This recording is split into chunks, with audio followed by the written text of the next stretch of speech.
The Stack. People, Business, Technology. With Dan Tomaszewski of Everything MSP.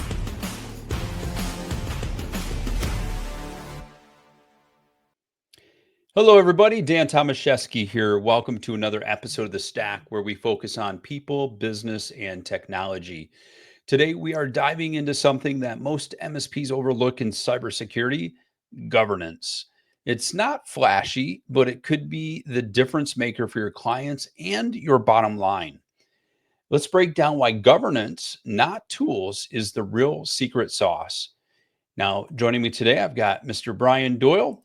There is Brian. He's the co-founder and CEO of VCIO Toolbox. Brian, welcome to the show. Hey, Dan, great to be here. Thanks again for having me on. It's good to have you here. I always enjoy our conversations, and we're once again talking about such a critical topic for MSPs, right?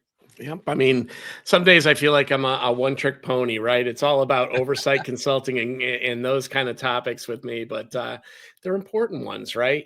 Most MSPs, they work really hard to get the service delivery on lockdown, and then it's the other parts that they need to start maturing up. Yeah, I mean, and it's such a big topic. I mean, it's almost as if you could build a practice just around governance, right? And there are plenty that are starting to do so, or at least building new recurring revenue streams and bringing on personnel to really kind of satisfy that growing need. Yeah. Yeah, but at the end of the day, we all know that, many MSPs have built out their practice as a traditional managed services provider. And this is an area that we need to embrace, not only to protect our clients, but also to protect our business practice itself. Because if we do not embrace this, we will get left behind, and the competition will swoop in. I mean, it's just reality. Yeah, and it goes beyond just even competitive nature. I mean, or maybe I should rephrase that. If you want to look for a competitive edge, this could be the one, because, Yeah. what we're really seeing out there is it's when things go awry that governance always comes into play. I recently did a podcast on my side where we talked a little bit about the fact that 4 out of 10 insurance claims get rejected, at least in part, with carve outs. And the reason for that is because while there was statements made on an insurance application that were absolutely truthful in the mind of those that were applying, the fact was there was no real oversight seeing if that was being executed in practice. And as such, and we all know insurance companies don't want to pay, right? These things become things that they can lean on to not satisfy the full claim. Yeah, and that is such a huge stat. I mean, 4 out of 10 companies have had their cyber insurance claims rejected. I mean, either completely or partially. I mean, that's Yeah. huge. Yeah, and it's usually for nothing malicious, right? You check the box that says you had MFA in play, and then all of a sudden the attacked vector ends up being a marketing app where they pumped in a bunch of information and never secured it with 2FA, right? And you didn't lie. You thought you had 2FA on your critical systems, but there was no oversight really making sure, do we have a list of all the business critical systems that we're importing data into? Do we understand what the business impact if that data was to be breached? Do we have the controls we say we have in play? And that's really all governance is doing for you, is making sure what you think is happening is really happening and measuring it periodically. Well, I mean, definitely, those are those reasons this is happening. And I mean, can we dig a little deeper in why or how does governance come into play into that? Yeah. So, right now we all know that insurance is a hot topic just in general in the industry. We're seeing companies like Cork coming in with secondary insurance models to help, the primary cyber liability insurance model. So nobody has that exposure. Because we know it's more of a when, not if statement, right? Cybersecurity, Right. and it's not what it once was. So, with these emerging threats that are coming out, governance is really making sure that you've got a regular way of looking at, hey, are we doing all the things that we say that we're doing, whether it's for an insurance application across your critical systems or for true compliance requirements like CMMC or HIPAA or others as well. And, really it's just common sense standards. Do we look at our access logs periodically and make sure nobody came in? Do we know that we've got MFA on those critical systems? Do we disable people when they leave and remember to do something with their accounts and their data at some point in time. These are all basic things that MSPs have been preaching just under best practices for managing their systems, but nobody's really paying attention to it, and making sure these things happen. And I keep going back to obviously the complexity of running an MSP. I mean, it's gone from 0 to 60 in no time flat, and at the end of the day, we we have so much that's resting on our shoulders, and there is no other way than to tackle this head on. I mean, Yeah. it's not a set it and forget it. It's not something that, like, okay, we got it in place and we can move on and worry about other things. It's nonstop, 24/7, 365. And if you put your head in the sand, you're just waiting to be bit, right? Yeah, It's going to come. But there's a reality in what you just said there, Dan. How does the average MSP handle it all? Right. And right. I think a big reason you're seeing a lot of the roll up activity is some MSP owners are realizing, I don't think I can do all that we need to do. And it might be Yeah, time to make a different transition. But for those that are not making that move, it's saying what's really important moving forward? Is it the right. continuous operation of systems, and making sure they operate at peak performance at all times? Or is it making sure that they can't be broken into, or at least mitigating the risk of that happening? And I think we're starting to Right. see the old guard, which was that break fix, let's keep everything pristine and operational, saying, look, we need to segue over into making sure that things are really secure, that we're doing our best effort at making that they're sure that they're secure. So if something does happen, it's not going to become a liability for me. Yeah. So now, some MSPs might think that governance is only for regulated industries, and I guess we could say HIPAA, finance, defense, those type of things. But is this actually true? Now, governance really is something that you should be looking at across all businesses. Those top end regulations obviously require it in the controls that they're putting out there. There needs to be annual policy reviews. You do need to be changing, looking at the logs periodically. Some of them dictate like what password changes should be. So they're Mhm. forcing the hand of making sure you're taking these activities so you can keep, like in the case of CMMC, your contract with the DoD. And if you don't, they can potentially take that away. And that could be very impactful to business operations, right? Right. Now let's think about the average business, the ones that aren't necessarily regulated, but still have reputation risk to think about. They still have loss of downtime and income to think about. And the areas of exploit these days, when it comes to cybersecurity, are many. They could be direct, exploits of barriers in the technology systems. But that's really only about a third of the equation. When you look at Okay. a true governance plan, and when you look at things like CIS and NIST CSF, which are more generic cybersecurity, control sets to really manage the overall cybersecurity of your organization, you'll see when you're looking at those types of sets, they're really looking at people and process even more than tooling. We got to work in this world now where we know the tooling's doing what it's supposed to do. And if there's a penetration coming externally or a penetration coming, from an area like that, it's going to get picked up by our systems and identified. Yeah. But the human factor's always been the biggest challenge. And the human factor comes both from your end users, but also the executive teams not paying attention to what's happening in their own environment and kind of tasking themselves to make changes as well. So I'm gonna just kind of go off the rails here. Yep. Because the one question that I have is, does every company need a governance program? And as I think through that, I think about, could we not, and maybe it's cost prohibitive, but could we not just treat every client as if they need a governance program, so that we're delivering one level of service all the way across the board? Or are we investing so much additional time into putting a governance program in place that it just wouldn't be, an efficient or effective way to manage it that way? Well, I'll start with there's so many variables that come into that question because it's definitely, a bit of a loaded question. Every organization that an MSP deals with has a different maturity level for what they even understand from a technology perspective, right? Sure. So some need more hand holding to potentially do what governance requires. Some, and the MSP needs to take on that role, and most are not charging for it today, but taking it on in some fashion, or they need guidance on how to drive that program. But the real reality is there are certain things that are just kind of in every framework that need to be reviewed that are often not reviewed. And before Yeah. we can even say the MSP can take it on, ask how many MSPs that'll tell you today that they're 100% contract compliant with their customers. Being that one half of my business is the QBR side of it, right? How many Right. people say that they're doing quarterly, put in their contracts that they're going to do quarterly business reviews, and they're not doing that? Well, technically, from a contract governance perspective, they've failed, right? Right. And Right. and they need to make those changes. But let's break down kind of what encompasses governance and say, where's the MSP opportunity in all this? Yeah. Well, a lot of it comes from being closer to your customer, which is really what our objective is in our relationship anyway.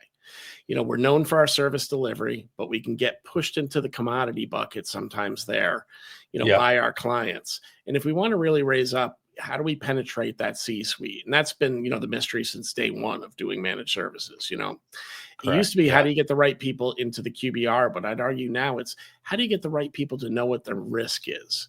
And we need to really talk more in risk terms. What is the impact if we don't start doing this activity, like having MFA on every application and making sure when new applications are being tested, shadow IT concerns, right, are being tested, that Yeah. MFA is being enabled, right? Simple step. But it can start with, hey, before you can use an application, all you have to do is notify the IT department that you're doing it. Then they can Yeah. send you a best practice and standards guide that says, hey, here's the 4 things you got to do before you can put our company data into it, right? If you build it into a process, it can be managed relatively easily, but it has to have that process defined. And that's where most things fall apart on both sides of the equation, MSP and customer. It hasn't been Gotcha. clearly defined yet. Yeah. So let's talk about the good old elephant in the room. Some MSPs, they think, well, the customer should handle all this stuff themselves. So, let me throw that back to you. Why shouldn't customers manage their own governance? Well, because customers don't know what they don't know, right? That's why we're Right. there in the first place. Start as simple as something that most MSPs try to get put into place with their customer, which translates into almost any regulation that you're going to adhere to. Having a technology exit policy, right? Dan, I'm letting you go at the end of the day. Yep. One of the first people you should be informing about that is HR first. And then the next place should be your IT service provider who can work with you. When I was an MSP, I used to work with my customers and say, let me know when the exit meeting is going to take place. And Right. during that exit meeting, we're going to turn off access to all systems. So when they come out of that room, they can't do anything nefarious to your network, right? And if that acts, and one step further, and if that changes, the exit review changes for any reason, let us know as well, because some people know it's coming and they'll quit on the way out the door and not do that exit interview. Well, you better let us Yeah. know so we can lock down things even quicker, right? But the point is, you've got to have that kind of communication lane going, and most customers don't know until you tell them that you need to be part of that exchange to even Right. include you in that process, right? Because they're not thinking about the computer network and the access to the systems. Depending on the size of the company, they just might have anxiety about even doing the physical act of letting somebody go, right? So they need that support on the back end to make sure the other doors are locked. Yeah, and I think if we've done a great job of building the relationship with the leadership team, and they truly view us as a business partner, not just an IT provider, they are going to have those conversations with Yeah. us. They're going to bring us in at the same time or very close to the same time that they've made the decision to have somebody exit.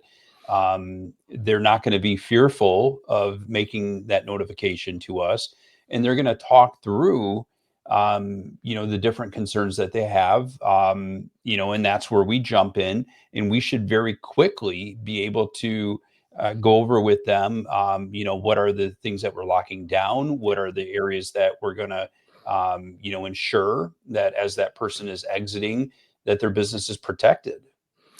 And really, it goes beyond exiting. It's transition inside your business, right? Yeah. I get a promotion. I move from one department to the other.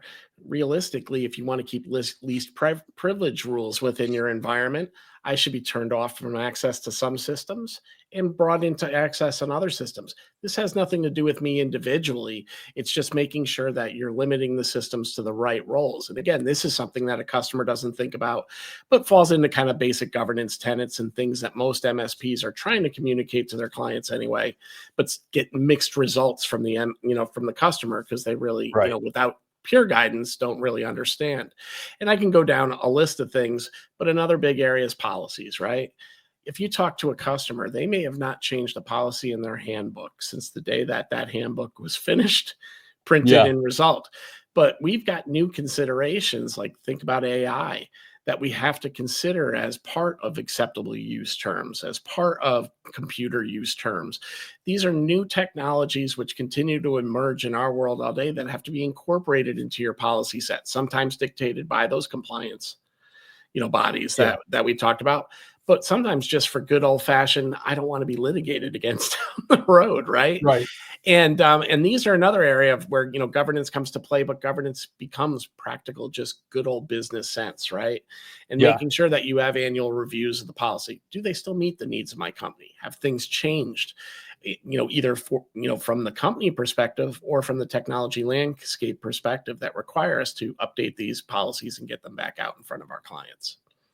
And I think back to a pre-SaaS world when everything was on-prem and we knew which applications were installed and who has access to what. Now we're living in a world of SaaS applications where anybody can, just, good old shadow IT, they're going to fire up an app. I'm going to start using this. And we've got maybe some corporate data out there. Now, I mean, knowing exactly who has access to what, especially when those tools are outside of our, our view, that's a scary component. Yeah. You've got your whole remote workforce battles, and all of a sudden you issue me a laptop, Dan, and I'm at my house and I put my password on a yellow sticky right on top of my screen because I said, who's going to see it except my family?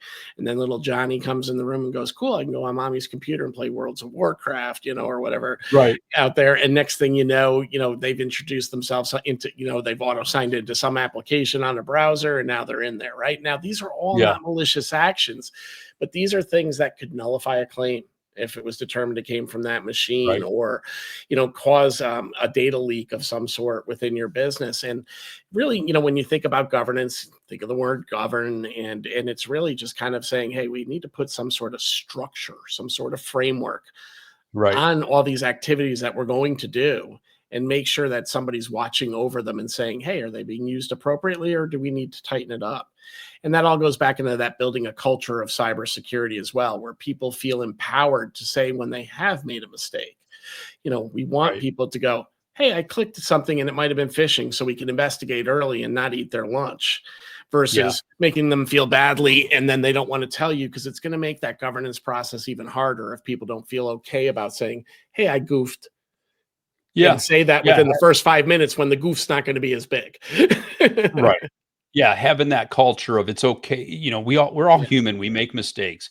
Just come to us and, be open and upfront about it, because, we need to address it. I want to go back to one quick thing that you mentioned as far as, the remote workforce. I saw a headline yesterday, and I might not have this exactly right, but a child had got onto his mom's phone and ordered like 40 cases of suckers, and they were shipped to their house. So as I'm reading this, I'm thinking, imagine that unsecure work laptop sitting at home, and the damage that could be done by that child getting onto that. I mean, because if you can order 40 cases of dum suckers and have them shipped to your home, think about the damage that young kid could do. getting onto that corporate laptop. Yeah, I mean, your mom just gets up for a minute and doesn't lock her machine because she's inside of her house, and she's in the Right. company finance system because she's part of accounting. And the kid goes in there not knowing what he does and just, accidentally deletes things, right? Can you get Right. them back? And again, we can come up with 1,000 scenarios that can play Yeah. out, but really what we're getting down to here is, massive investments are being made into the technology frameworks to really support all the security and compliance requirements that are out there, Yeah. and you hear all these tools that are out there today saying, if you put us in there, we'll show you that we can prove out compliance against CIS controls or HIPAA controls or whatever. And they can at the technology layer. But then there's the people and process layer. And that's really where the governance story comes into play, going, hey, are we putting the right processes out there? And then checking periodically to go, are people actually doing them? Are they being utilized the same way? And to me, this is where the huge opportunity for the MSP comes in, because they can come in and help the company almost be bad cop, good cop, right? You can teach the Right. company, we just talked about cyber culture. You can teach a company, hey, don't yell at your people when they make a mistake, embrace it, because it's going to help you be better protected. And this is the coaching we can give in a governance program. But then also be the bad guys where, where you go, hey, you guys are going to look at the logs. And if we see the logs, and again, let's use content filtering, as an example, right? We want to make sure people aren't going to sites that can introduce issues. And we see the same guy is going to the same site all the time, or at least trying to get there. We can be the bad guy to bring that up. Security and awareness training is a great example of where governance is needed, because there's this false feeling of, hey, I bought a security and awareness training tool, I've set it on autopilot, and now everybody's taking their trainings. Are we watching who's passing? Are we watching who's not taking them at all? And are we then addressing that with people? Some people may fall behind because of workload. Great. That's one conversation a company can now have with the intelligence of the MSP bringing that information forward. But Dan, if you hadn't taken your last 25 security awareness lessons, well, now I need to sit you down, and there can be HR ramifications come from it, because you're going to be the guy that probably clicks on a link or does something that isn't appropriate, accidentally or intentionally, and that's where good governance comes into play as well. Because, I mean, we all know, just because you have it, just because you tick that box that we have security awareness training, doesn't mean it's effective. So now I want to switch gears a little bit, from an MSP side. Yeah. We all know that time and margin matters.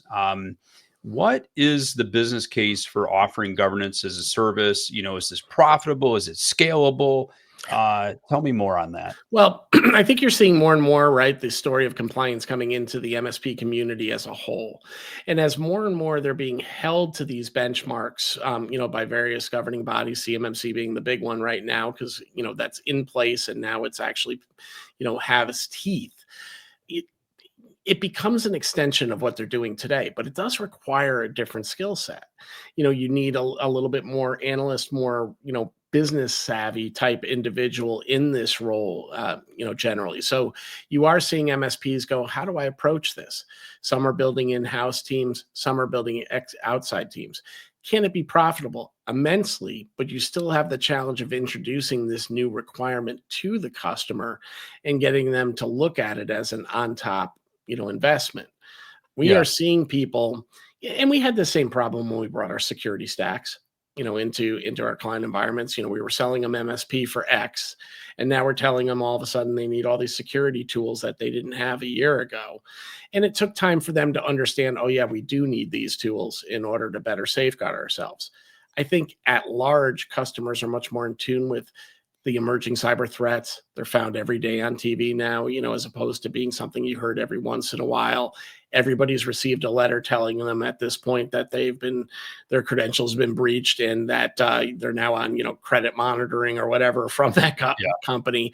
So people, I think, are more apt to go, these things do happen, and see it.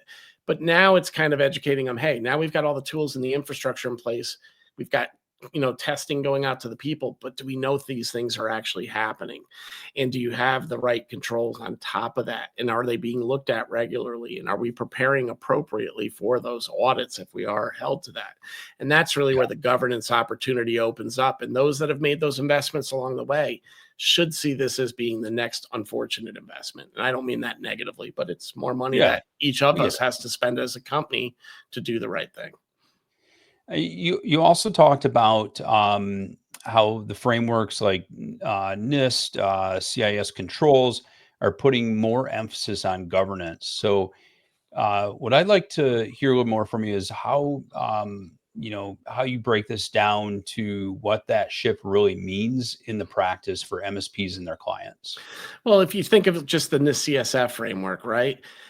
Governance did not exist in that conversation, in version 1.1. They were really the leaders in saying, hey, it's all well and good, and you're doing all your things to identify, detect, protect, eradicate, and so forth. But who's making sure that all these things are actually taking place before the threat comes? And if you think about it as a incident mitigation tactic, and then an incident response component, for lack of a better term, then the Yeah. governance piece becomes a little bit more apparent. Like, hey, we have to make sure that we have things defined appropriately before we even get into how we're going to secure them and how we're going to do them. So NIST did a great job of really bringing in, those governance questions, putting them at the top of the assessment and really saying, you have to define these programs. Somebody has to be the designated security official. Do you have an incident response plan? Do you have these 10 policies that are really critical to managing your business? Are you checking, these passwords, credentials, on your users on a regular basis, and really making you understand before you can even get into all the defense mechanisms, you just need to get a good shape of what the program's even going to entail. And that's where governance came into play. Now, CIS, a little weaker there. They took the same controls, relabeled some of them that tie to governance as governance in 8.1. But I suspect when version 9 comes out, it's going to have a much more governance focused top end as well. Excellent. And so before we wrap up, I know that VCIO Toolbox has something special lined up for the month of May. What offer do you have for MSPs that they should know about? So for those of you that know VCIO Toolbox, we really have two sides to our system: our VCIO account management stack, and our now rebranded Cybrance GRC stack. And one of the new components in that platform is our advanced policy manager. There we've got over 40 individual IT review policies plus policy packs that align to various regulations, and you're able to manage the whole workflow from designing the policy, customizing it at a client level, sending it out for workflow approval, and ultimately getting end user signature and distribution, all while managing compliance back into our system. This is a critical part of, we see the GRC story. We've added that into the platform, and we're offering it to all listeners for the month of May at 25% off its standard pricings. So really making sure that it's affordable for you. You've got the tools you need to craft those policies for your customer, even if you don't have the understanding of what needs to be in those policies, and then working with them to get them signed, established, so they can prove they existed. Excellent. Brian, some great insights. I want to thank you for joining us as always. Always love our discussions. And so thank you for your time. Yeah, and thank you as well. Really appreciate what you do out in the marketplace. It's important that folks have sources like you to get this information, and you do a great job keeping people informed every week. Appreciate that. And for the MSPs tuning in, governance is not just about compliance. It's your edge in client retention, risk reduction, and recurring revenues. Be sure to check out VCIO Toolbox. We do have their URL scrolling across, vciotoolbox.com. Of course, you can also go to everythinmsp.com and search for VCIO Toolbox. You're able to reach out to them directly, learn a little bit more information as well. And with that being said, everybody, thank you so much for being here. Until next time, we'll talk to you soon. Take care.